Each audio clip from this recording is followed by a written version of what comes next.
कि इंडिया जो है वो तकरीबन 1500 किलोमीटर जो रेंज वाला LRACM क्रूज मिसाइल जो है वो दे रहा है ग्रीस को। मेरे पाकिस्तानियों, आज वो डेवलपमेंट हो गई है जिसका मुझे खदशा था।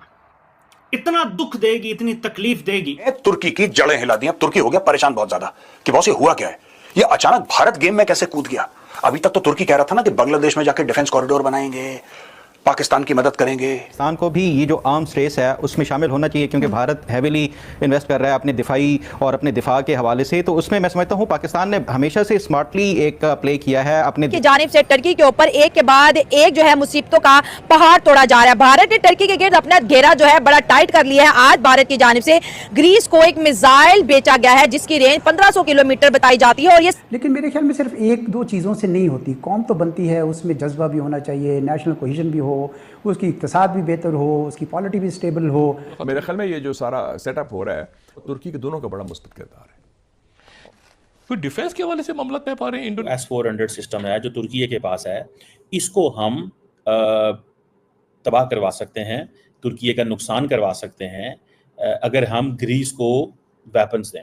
ये चारों मुल्क जो हैं बड़े तगड़े मुल्क हैं मुसलमान के हवाले से, ठीक है, सलाहियत के हवाले से, माजी के रोल के हवाले से। जय हिंद दोस्तों, ऐसे भारत मीडिया में आप सभी का स्वागत है। तो दोस्तों, भारत ने ग्रीस को 1500 किलोमीटर रेंज वाला मिसाइल देने को कहा है, जिसको लेकर तुर्की भी हैरान और परेशान हो गया है और पाकिस्तान मीडिया में तो काफी ज्यादा चर्चा का विषय बना हुआ है। दरअसल दोस्तों, DRDO द्वारा विकसित यह मिसाइल भारत के निर्भय प्रोजेक्ट का एडवांस वर्जन है जो अब ग्रीस को देने जा रहा है। यह क्रूज मिसाइल जो जमीन के बेहद करीब से उड़ान भरता है और रडार के पकड़ में भी नहीं आता है, और इसकी एक खास बात है जो परमाणु बम को भी ले जाने के लिए सक्षम रखता है। यह मिसाइल का रेंज देखकर पाकिस्तानियों के होंश उड़े हुए हैं और दूसरी तरफ अब तुर्की भी उसकी चिंता और लगातार बढ़ते जा रहा है। जिस प्रकार भारत लगातार तुर्की को घेरना चालू किया है, आप लोग को ये मालूम होगा कि तुर्की ने पाकिस्तान को सपोर्ट किया था ऑपरेशन सिंदूर में और लगातार पाकिस्तान के आतंकवादियों का समर्थन करता रहता है और कश्मीर मुद्दे को भी तुर्की उठाता रहता है। और इसी बीच भारत ने एक फायदा उठा लिया।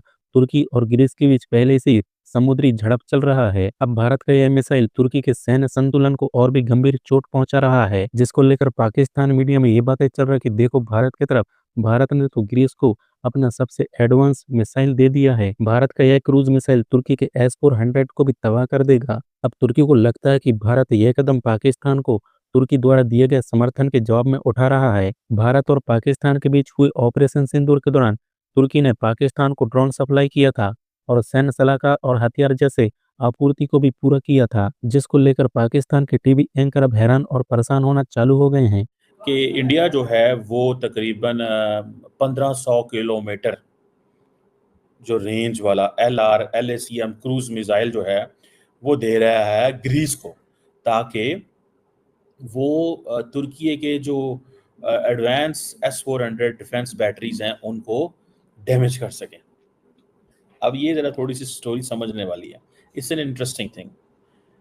ये जी एक स्ट्रेटेजिक प्रपोजल आया कि ग्रीस को सप्लाई करो long range land attack cruise missile, इसे कहते हैं, जिसकी वजह से तुर्की थोड़ा ऑफ बैलेंस हो। अब इंडिया अपने फुटप्रिंट्स फैलाना चाहता है, इंडिया अपनी जो एनिमोसिटी है वो बढ़ाना चाहता है। जैसे फॉर एग्जांपल इंडिया ने, अगर आपको याद हो कि अर्मीनिया एंड अज़रबैजान की लड़ाई में अज़रबैजान को डिफेंस इक्विपमेंट दिया था, ठीक हो गया। India stood against Azerbaijan, one thing. Secondly, अगर इस चीज़ को थोड़ा समझें, सेकेंडली जो इम्पोर्टेंट चीज़ है वो ये है कि जो इंडियन हुकूमत है वो समझती है कि हमें अब उर्दुगान को टफ टाइम देना है। देती है या नहीं देती, क्या करती है, वो एक सेपरेट सवाल है। अब ये ग्रीस का जो मीडिया है उसकी तरफ से भी रिपोर्ट्स आ रही हैं कि शायद हम हाई वैल्यू टारगेट्स जो तुर्की के अंदर हैं उनको हम न्यूट्रलाइज कर सकें। तुर्की के पास वो कहते हैं जी कि S-400 डिफेंस सिस्टम है, ठीक है जी।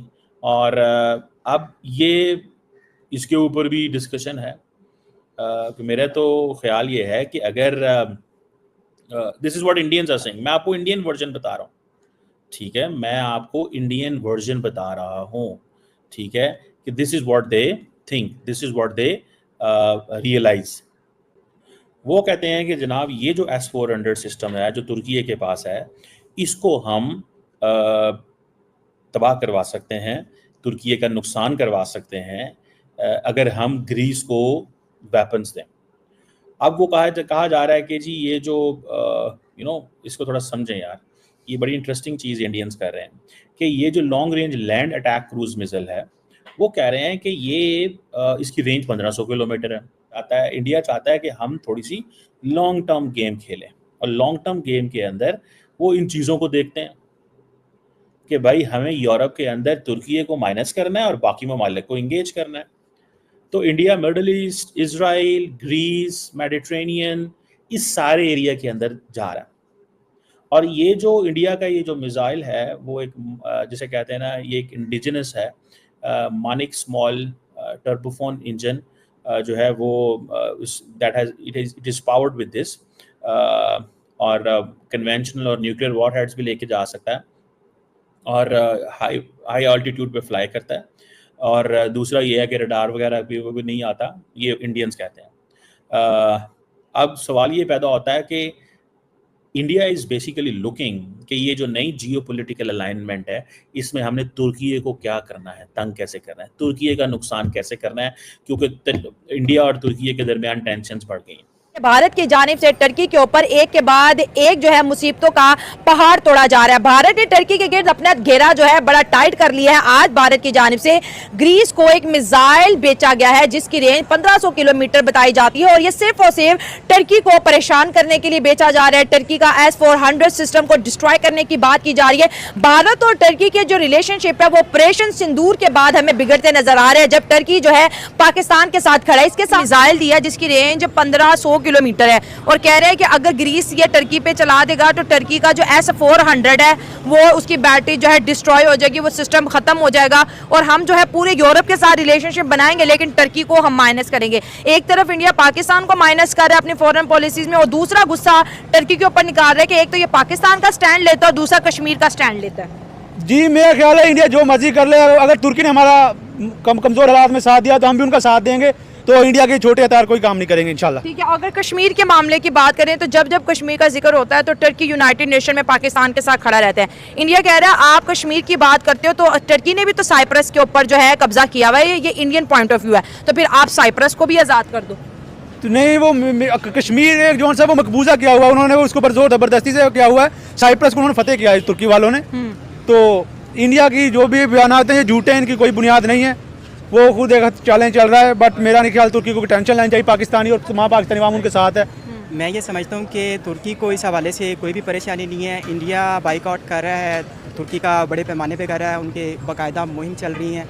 जब पाकिस्तान ने उनको जवाब दिया, उनके जो है वो ऑपरेशन संदूर के जवाब में ऑपरेशन बुनियाद महसूस हुआ, तो उसके बाद से उन्हें ये लग रहा है कि तुर्की की सपोर्ट से ये सब हुआ है। तो मैं ये समझता हूँ कि पाकिस्तान का एक मुखलिस दोस्त है तुर्की, और दोस्त हमेशा ऐसे होने चाहिए जिनका लोगों को पता चले कि वाकई कोई दोस्त है। और तुर्की की दोस्ती जो है और चाइना की जो दोस्ती है, हम बात फिलहाल तुर्की की ही करेंगे। तुर्की ने जो है वो इंडिया की तुर्की की पाकिस्तान के साथ वफादारी ने इंडिया की चीखें निकलवाई हैं। अच्छा, और जो चीखें हैं वो पूरी दुनिया सुन रही है, और जो कमज़ोर लोग होते हैं वो सिर्फ चीखते हैं, चिल्लाते